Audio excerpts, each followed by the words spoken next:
What I'd like to do, I have a friend who's used to work for me in the policy area, who's given a lot of thought to China and Asia, is focused on it. But he wrote something recently that I think sort of captures the perspective of a lot of Americans about what's happening. It's not necessarily official policy in that sense, but it's, I think it is an effective way for those who want to understand what the concerns are. This is a fairly brief statement that I think my friend may not agree with, but it'll tell what many Americans are thinking.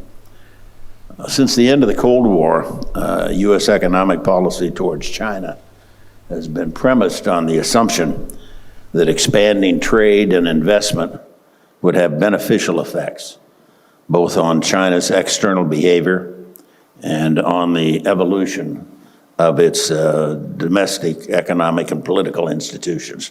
As it'd be political change that would follow the economic change. That country's deepening relationship with the United States and its broader integration into the global economy would, it was hoped, give it a stake in stability and encourage it to see itself as a responsible stakeholder in the existing international system. As its economy developed, China would move away from state-directed planning and place greater reliance on market mechanisms. Finally, as had happened earlier in Europe and other parts of Asia, so too in China, economic growth and the emergence of a new middle class would give rise to irresistible pressure for liberalizing political reforms. That was the expectation. As has become increasingly clear in recent years, these expectations have not been borne out, nor are they likely to anytime soon. To the contrary, the prevailing trends now appear to be running strongly in the opposite direction. China has grown richer, to be sure. By some estimates, the total size of its economy will soon exceed that of the United States. Far from liberalizing and relaxing its grip, however, in the past decade, the regime in Beijing has become more repressive and more militantly nationalistic. Instead of evolving into a mellow, satisfied status quo power, China has grown more assertive and is using its increasing economic clout and military power to challenge key aspects of the prevailing regional system and the larger international order. Meanwhile, instead of a steadily increasing reliance on market forces, the Chinese party state has continued and, in certain respects, expanded its use of quasi-mercantilist policy tools. In effect, there's the bottom line is that we had hopes for political evolution in China, both in terms of how they operated internationally as well as domestically, but those hopes have not been realized in spite of the significant economic change that we've all observed and welcomed. Li Zhaoxing, I'm going to come to you in a certain sense for a response. But if I may, I'd like to... And that, maybe from some American biased journalists, but they are a great politician. You are not a biased journalist, sir. So excuse me for being so candid. China, according to President Xi Jinping's idea, will always have the people at the center. Will always believe in the principle of the people first. The people meaning not only the Chinese people, but also the people of the world at large. In 2013, President Xi Jinping, when paying a state visit to a neighboring country, he proposed for the first time the building of the One Belt, One Road idea. And the method of building this great idea is to learn from each other, to cooperate in the principle of peaceful coexistence, and to benefit the results of the building up of the One Belt, One Road. China will never try to be like a superpower, like the United States of America. And I hope our American friends will also know the basic or very simple principle. That is, history is the best teacher. According to what I learned from my American professors at the university, America, or the Northern American continent, used to be a colony of the UK, of the British Empire.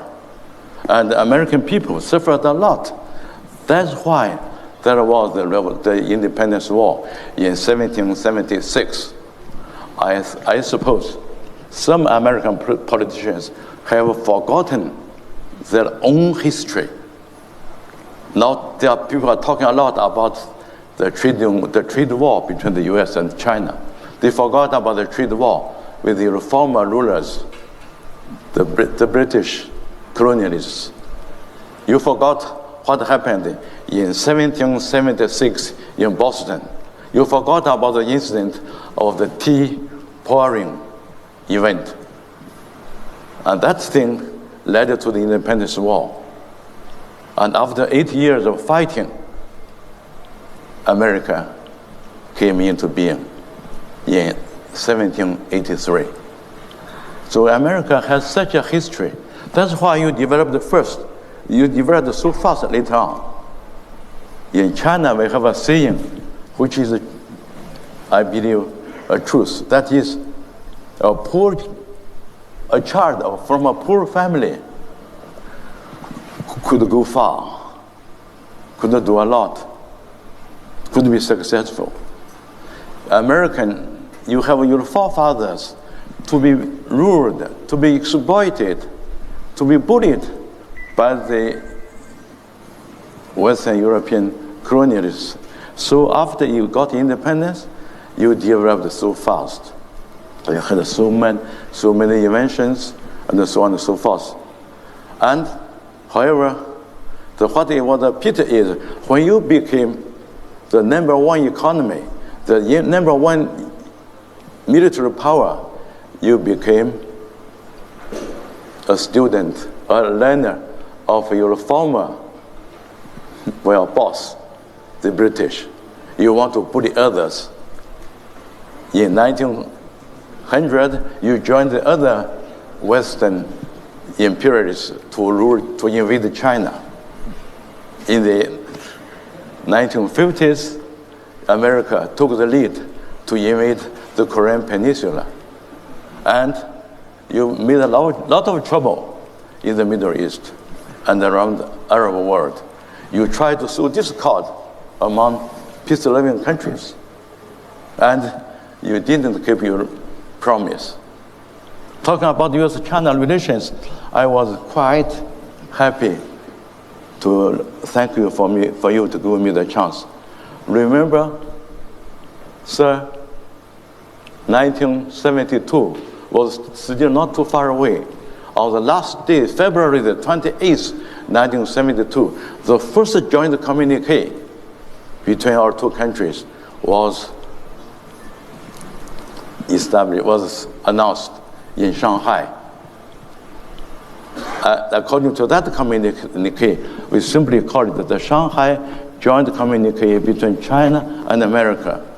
The essential sentence in that document is that the American government finds that the people, the Chinese people on the two sides of the Taiwan Straits, all believe there is only one China.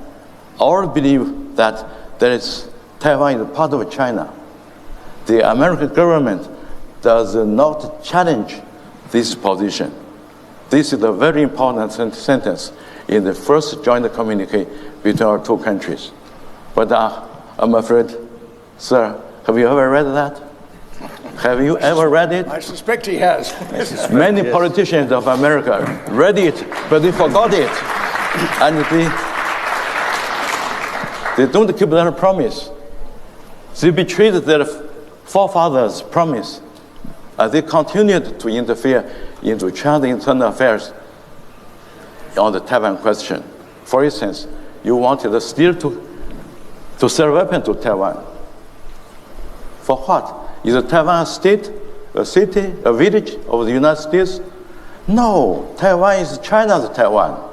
Just about Hong Kong too. Hong Kong is China's Hong Kong. But the European Parliament even passed a so-called,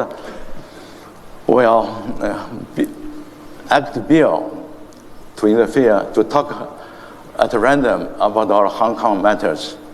This is ridiculous. This only damages the image of America in front of the world people.